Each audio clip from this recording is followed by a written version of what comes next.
자, 이번 시간에는 원자 오비탈의 모양과 에너지에 대해서 한번 배워보도록 할게요. 우리가 보호 모형에서 양자역학에 들어서면서 이제 보호 모형이 나오고, 보호 모형을 조금 더 확률적으로 보완한 게 바로 현대 오비탈이죠. 그래서 보호 모형 같은 경우는 우리가 어떤 원자로만 해석을 할 수 있다고 했어요? 그렇죠. 수소 원자만 보호에 잘 맞아 떨어집니다. 왜? 수소 같은 경우는 우리가 원자의 구조를 잘 살펴보면 가운데 양성자가 하나 있고 그리고 주변에 전자 하나가 돌고 있기 때문에 양성자와 전자 이 둘 사이에 상호작용 하나밖에 없습니다. 하지만 헬륨으로 넘어가게 된다면은 헬륨 중심, 즉 원자 핵 부분에 양성자 두 개, 그리고 중성자 두 개, 그리고 그 주위를 돌고 있는 전자 두 개가 있습니다. 따라서 이 6개의 입자가 서로 상호작용을 하게 되는데 매우 복잡하게 돼요. 그래서 보어가 처음에 만들었던 그 이론, 보어의 원자 모형에 잘 맞지 않게 됩니다. 그러면서 이렇게 두 개 이상의 전자를 가진 원자들도 잘 맞게끔 표현을 해줘야 되는데 이것을 바로 슈레딩거의 방정식으로 정확하게 맞아 떨어지지 않지만 그래도 어느 정도는 근사적으로 풀 수 있는 방법을 제시를 했습니다. 이러한 슈레딩거 방정식을 풀게 되면은 이 방정식의 많은 해는 파동함수 뿌사이가 존재하면서 이 각 해는 세 종류의 양자수가 존재하게 됩니다. 그래서 그 세 종류의 양자수가 뭐냐면 바로 주양자수, 각운동량 양자수, 자기영자수 이런 것들의 특별한 조합으로 이루어져 있습니다. 그래서 각 조합에 해당하는 파동함수는 원자 오비탈을 차지하는 하나의 전자와 관련이 있습니다. 따라서 전자 하나를 표현하는데 주양자수, 각운동량 양자수, 자기양자수가 필요한 겁니다. 그리고 이 뿌사이, 이 파동함수의 표현으로부터 각 원자 오비탈들의 상대적 에너지와 모양, 공간적 배양까지 설명을 할 수가 있습니다. 그래서 우리가 주 양자수는 기호로 그냥 n이라고 쓰고 각 운동량 양자수는 L이라고 씁니다. 각 운동량 양자수는 화학원에서 방위양자수 또는 부양자수로 불리고 있습니다. 자기양자수는 ml, L은 오른쪽 하단의 아래천자로 우리가 적을 수가 있는데 주양자수는 상대적 에너지를 우리가 설명할 수 있고 각 운동량 양자수는 모양을 그리고 자기양자수는 공간적 배양을 설명할 수가 있습니다. 자, 이제 차근차근 알아보면 원자 오비탈과 양자수, 우리가 양자수와 원자 오비탈이 어떠한 관계가 있는지 같이 한번 알아볼 건데 보호의 원자 모형에서는 어떤 원자만 가지고 우리가 연구를 했다? 그렇죠. 수소만 가지고 연구를 했습니다. 그래서 이 수소만 가지고 연구를 했을 때 이때 보호 모형에서 전자 궤도를 돌고 있는 그 전자가 가질 수 있는 에너지는 음의 값을 갖는다고 했죠. 그때 전자의 에너지를 우리가 어떻게 표현할 수 있다고 했죠? 그렇죠. 마이너스 1312 곱하기 n제곱분의 1 kJ per 몰로 표현할 수 있는데 여기서 n은 1, 2, 3 이러한 정수로 표현할 수 있다고 했어요. 그래서 보의 원자 모형에서 전자 에너지는 뭐에 의해서 결정된다? 그렇죠. 주 양자수에 의해서 결정이 됩니다.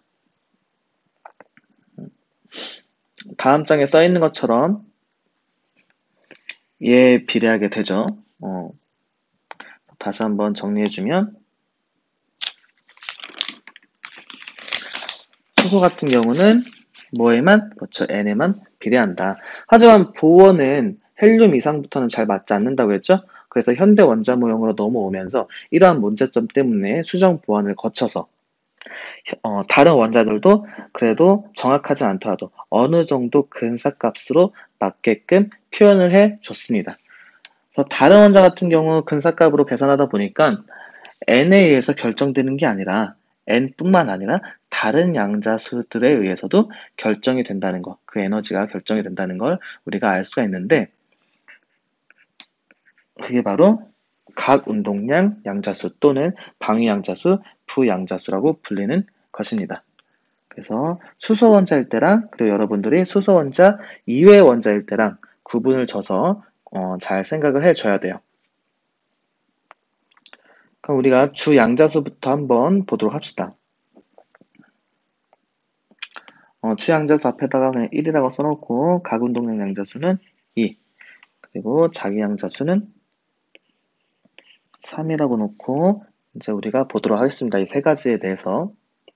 그냥 간단히 보게 되면 주양자수는 그렇죠. 오비탈의 크기와 에너지와 관련이 있습니다. 그래서 주양자수가 커지면 커질수록 전자는 핵으로부터 멀리 떨어진 곳에 머무는 시간이 길어지는 것을 의미해요.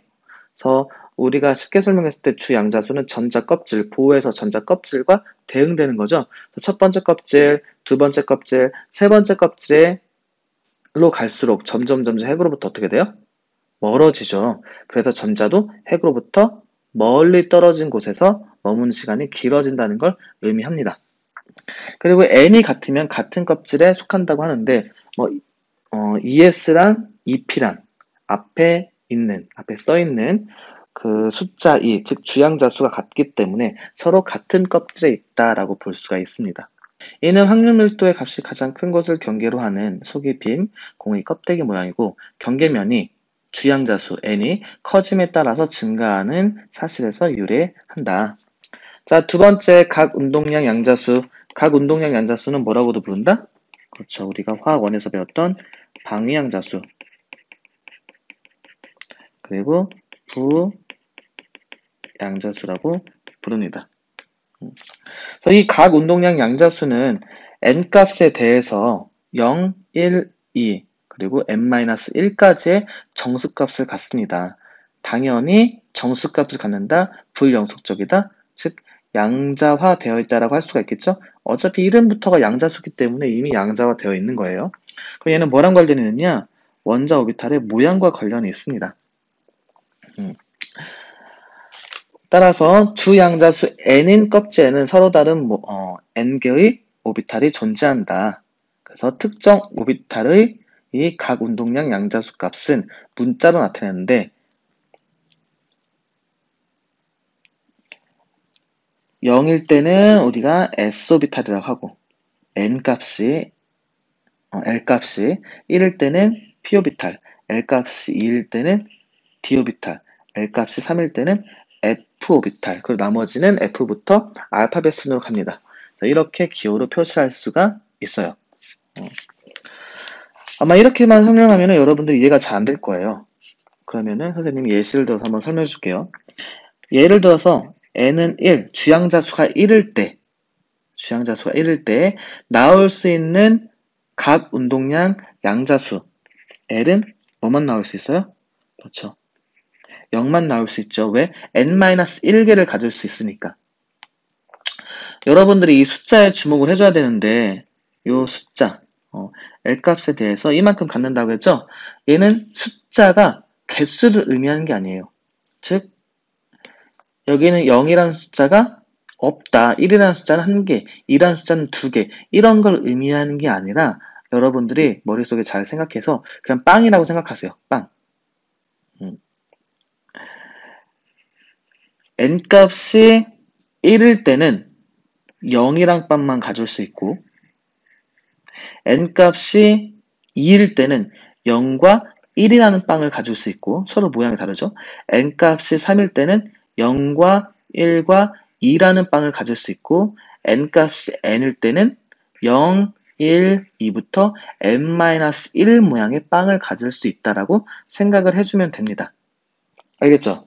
그럼 따라서 여기 있는 것처럼 n이 1일 때, 즉 껍질로 따지면 첫 번째 껍질에서는 0 모양의 빵만 존재하는 겁니다. 0 모양의 오비탈만 존재를 하는 거예요.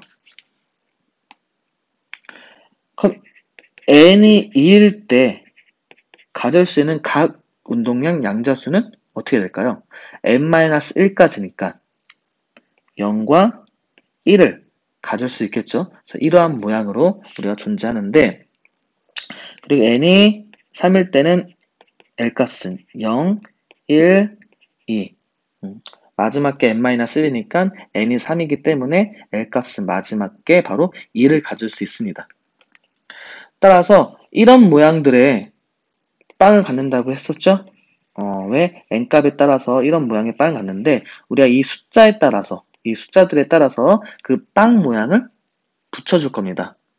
알파벳 기호로. 그래서 0의 경우는 S라고 붙여서 S 오비탈이라고 하고 1인 경우는 P 오비탈이라고 부르고 2인 경우는 D 오비탈이라고 부르는 겁니다. 그럼 우리가 모양까지 정해준 거죠. 자, 이번엔 자기양자수를 봅시다. 자기양자수는 0을 포함한 마이너스 L과 L 사이의 정수값을 갖는다. 마이너스 L부터 0까지의 정수값을 갖는다는 걸 의미해요. 공간에서 상대적인 배양과 관련이 있다. 그래서 우리가 자기양자수는 공간에서 상대적 배양과 관련이 있습니다. 그래서 ML, 자기양자수는 같은 붓껍질 안에 속하는 여러 오비탈을 구분해 준다. 화학원에서 배우겠지만 S오비탈은 한계가 있죠? 방향성이 그 거리에 따라서 그 전자가 발견될 확률이 모두 다 같기 때문에 구 모양이 되고 구 모양이 된다는 건 종류가 몇 가지? 한 가지밖에 나오지 않는다는 걸 의미한다고 했었죠. 근데 P오비탈 같은 경우는 에너지가 같은 게 몇 개가 있다고 했어요? 그렇죠. PX, PY, PZ가 있다고 했었죠. 방향에 따라서 오비탈의 그 배양이 달라지는 겁니다. 따라서 그러한 오비탈 배양과 관련이 있는 게 바로 자기 양자수예요. 그래서 같은 붓껍질 안에 속하는 즉 EPX, EPY, EPZ 같은 P오비탈인데 X, Y, Z 이 방향이 달라지죠. 그래서 이런 거를 구분해 줄 수가 있습니다. 따라서 각 운동량 양자수가 L이면 2L 플러스 1개의 자기 양자수가 가능하므로 L 값이 각 운동량 양자수 값이 같으면 공간에서 다른 배양을 갖는 오비탈이 이만큼 있다는 의미이다. 예를 들어서 이렇게 나오는데 선생님과 같이 한번 예를 봅시다.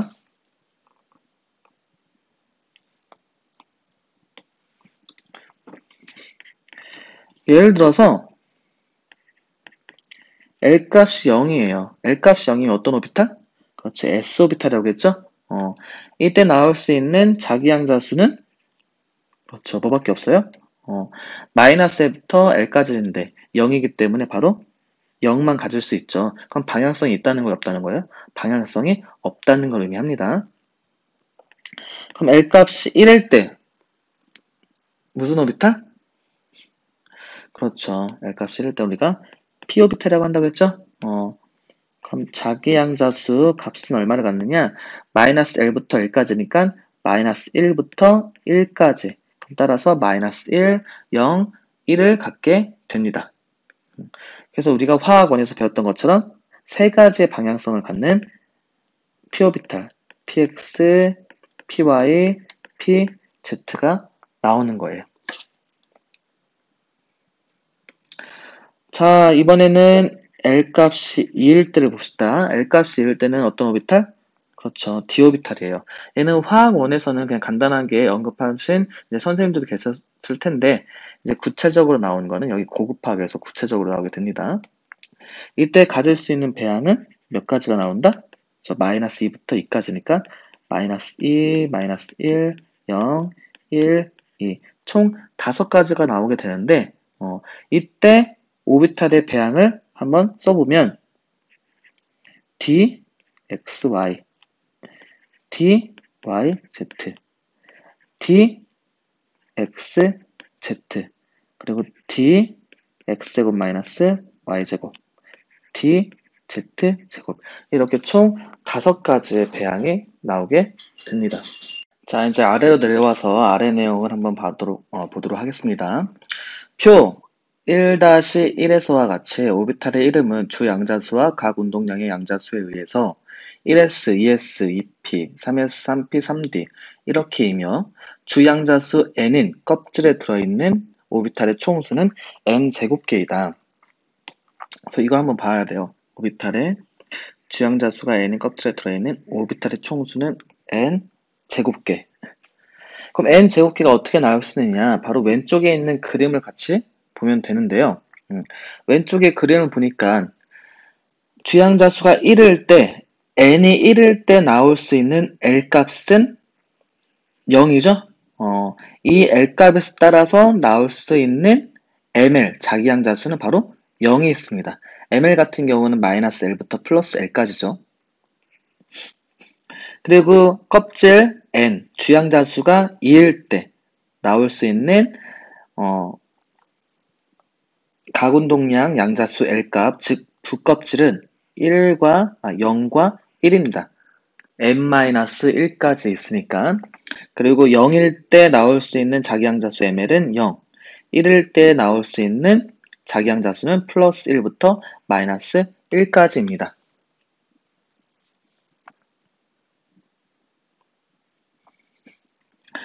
자, 그리고 껍질이 3일 때 나올 수 있는 부껍질은 0, 1, 2 이렇게 세 가지가 있고요.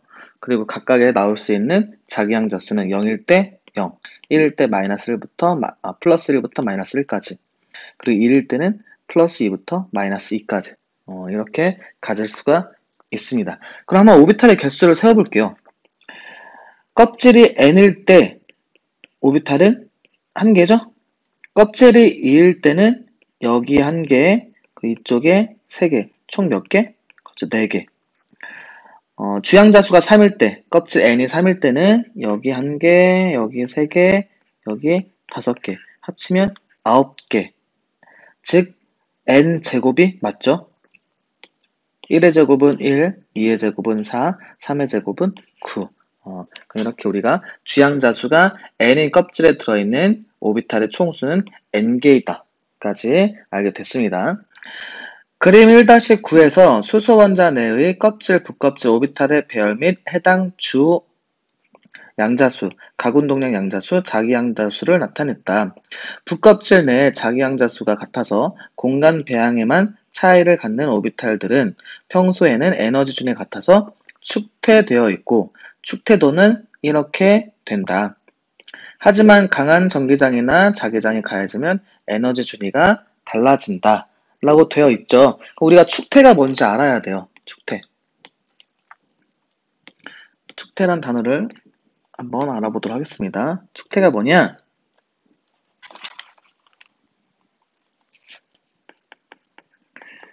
고유 값에 속하는 2개 이상의 독립된 고유 함수가 존재할 때 동일한 에너지를 갖는 것, 이게를 우리가 축퇴되어 있다라고 부릅니다. 자, 한번 예를 들어 볼게요. 예를 들어서 2p 오비탈이 있어요. 근데 2p 오비탈은 이렇게 2p 오비탈 한 개만 있는 게 아니라 몇 개가 존재해요? 3개가 존재하죠. 왜? 자기양자수, 즉 오비탈의 공간적 배양에 따라서 EPX, EPY, EPZ 이렇게 세 가지가 존재하게 됩니다. 근데 이 세 개의 오비탈은 에너지 준위가 서로 어떻다? 같다. 따라서 여기 써있는 대로 고유값에 속하는 2개 이상의 독립된 고유함수와 각각의 p오비탈은 우리가 함수죠. 파동함수. 근데 얘네들 독립된 고유함수가 있습니다.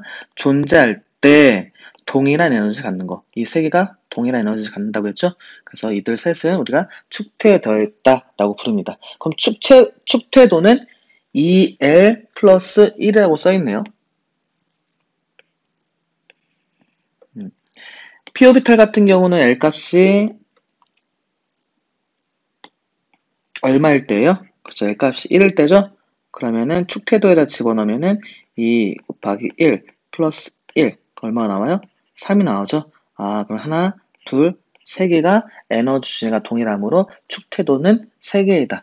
옳은 내용이 되겠죠? 그래서 우리가 축퇴되어 있다, 즉 에너지 준위가 같은 애들, 그리고 축퇴도는 2L 플러스 1이라고 할 수가 있습니다.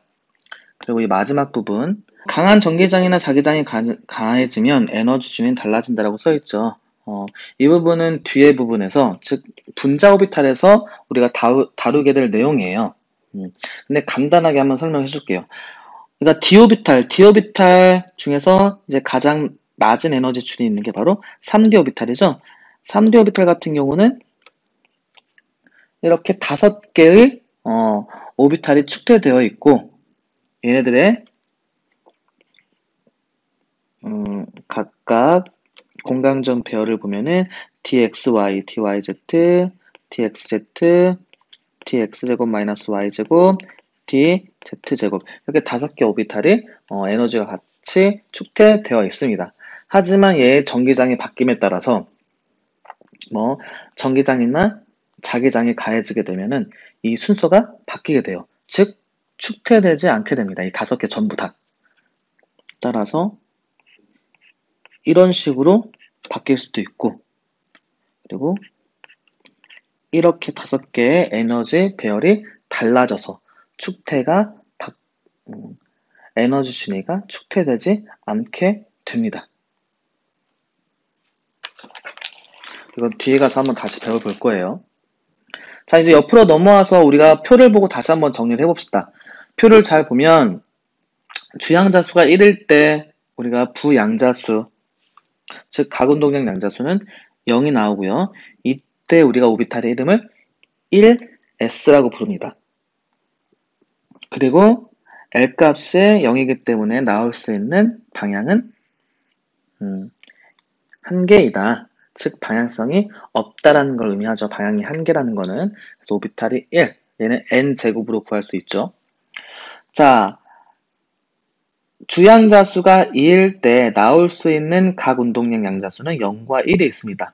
0일 때는 우리가 ES라고 하고요. 앞에 주양자수, 그 다음에 뒤에 부양자수, 즉 각 운동량 양자수를 써줘서, 그리고 L값이 1일 때 EP라고 합니다. ES일 때는 방향성이 한 가지밖에 없으니까, 즉 방향성이 0, 자기양자수 이거 하나만 같죠.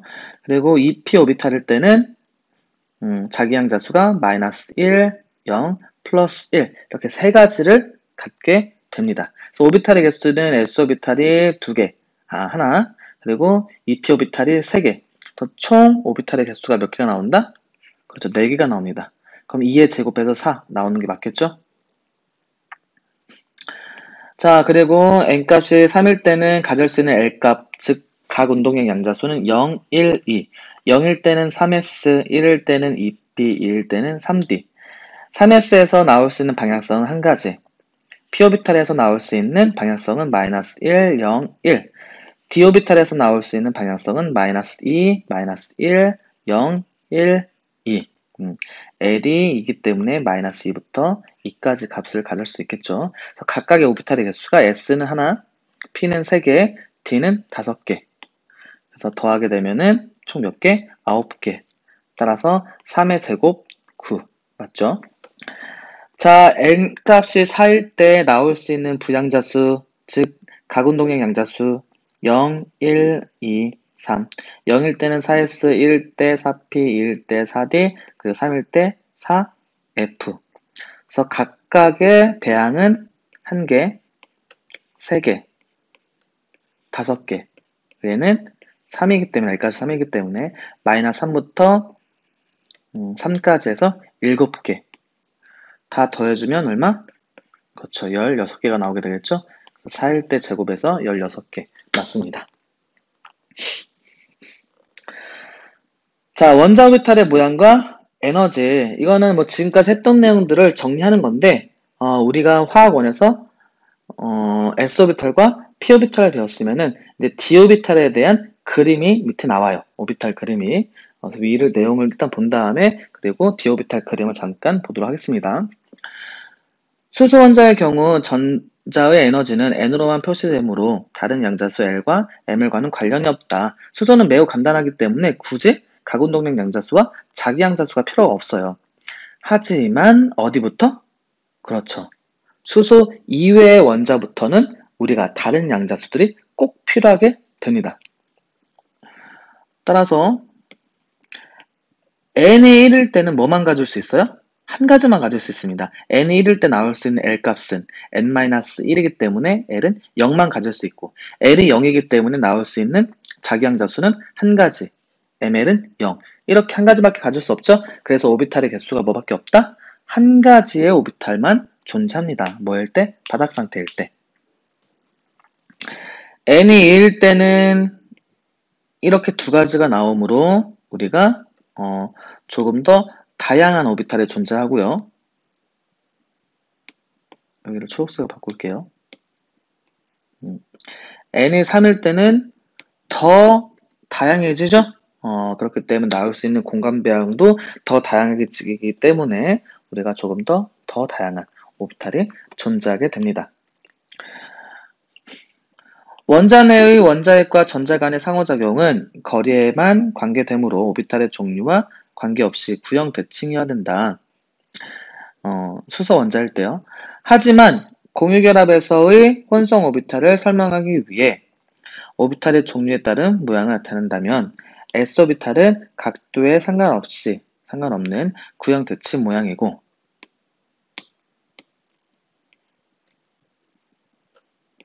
P오비탈은 그림 1-10에 나타낸 것처럼 XYZ축으로 배양을 갖는 핵 근처에서 마디로 분리된 아령 모양이다. 그리고 밑에 보면은 뭐까지 나와요? 그렇죠. D오비탈의 모양도 아래 나와 있습니다. 근데 여기 특이한 말이 보이죠? 혼성 오비탈. 혼성 오비탈이라는 거는 오비탈들을 합체를 시키는 거예요. 그래서 새로운 종류의 오비탈이 나옵니다. 이거는 뒤에서 우리가 배워보도록 할 거예요. 그래서 이렇게 총 오비탈이 p-오비탈 그리고 d-오비탈을 나타냈는데, 우리가 s-오비탈은 잘 알고 있어요. s-오비탈 같은 경우는 구형 모양을 갖는다고 했죠. 그리고 그 다음 오비탈인 바로 p-오비탈을 보게 되면 이런 식으로 아령 모양이 됩니다. 그런데 여기 그림은 보이는 것처럼 우리가 오비탈 같은 경우는 확률이죠. 확률 분포예요. 오비탈이 함수기 때문에. 그래서 전자들이 존재하는 확률 분포를 나타내는 게 오비탈인데, 전자들은 무한정한 공간에서 존재할 수가 있어요. 다 표현할 수 있다 없다? 다 표현할 수가 없다. 그래서 어떻게 표현하자? 그렇죠. 전자가 발견되는 90%의 실선을 그리거나 또는 면을 그려서 이렇게 표현할 수 있다고 했습니다. 그럼 여기에서 전자가 발견할 수 있는 확률은 몇 %다? 90%이다. 그래서 그림으로 표현하다 보니까 이런 식으로 면으로 표현할 수가 있습니다. 그럼 이것들은 전부 다 이 안에서 발견될 확률이, 전자가 발견할 확률이 90%라는 걸 의미해요. 자, 아래 p-오비탈이 보이게 되는데, p-오비탈은 여러분들이 아마 처음 접했을 거예요. 여기 나와 있는 것처럼 선생님이 잘 안 나와 있기 때문에 여기 다시 한번 표현해 볼게요. 자, 얘는 잘 보면 S축과 Z축으로 이루어진 이 평면에 존재하죠, 오비탈이? 그래서 얘는 DXZ입니다. 자, 두 번째 오비탈을 보니까 Y축과 Z축, 이 평면에 오비탈이 존재하죠? 그래서 얘는 DYZ라고 쓸 수 있습니다. 자, 세 번째 오비탈을 보니까, 세 번째 오비탈 같은 경우는 X축이랑 Y축, 이 평면에 오비탈이 존재하죠? 그래서 얘는 DXY라고 쓸 수 있어요. 그리고 네 번째 오비탈 보니까 얘랑 얘의 다른 점이 뭐냐면은, 얘는 X축과 Y축, 이 사선 방향으로 이걸 로브라고 하거든요. 로브가 존재하죠. 그런데 얘는 X축과 Y축 방향으로 로브가 존재하게 됩니다. 그래서 이거를 수식으로 표현하면 어떻게 쓸 수 있다?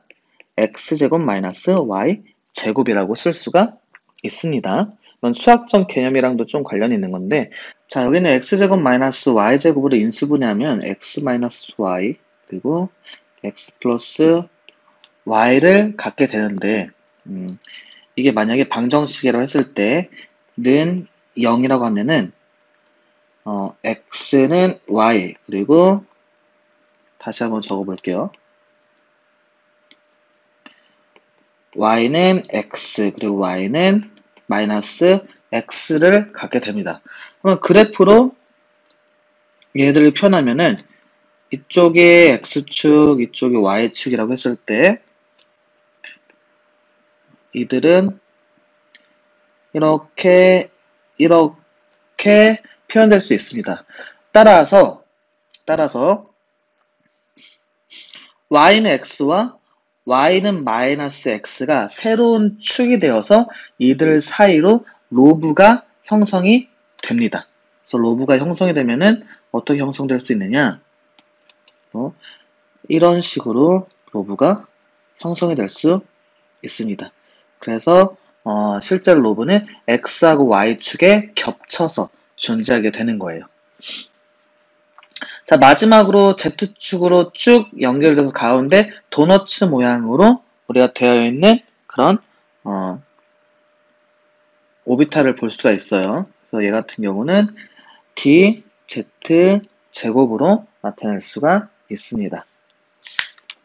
그래서 이렇게 해서 우리가 오비탈까지, 즉 세 가지 양자수까지 다 알아봤습니다. 다음 시간에는 전자 배치에 대해서 알아보도록 할게요.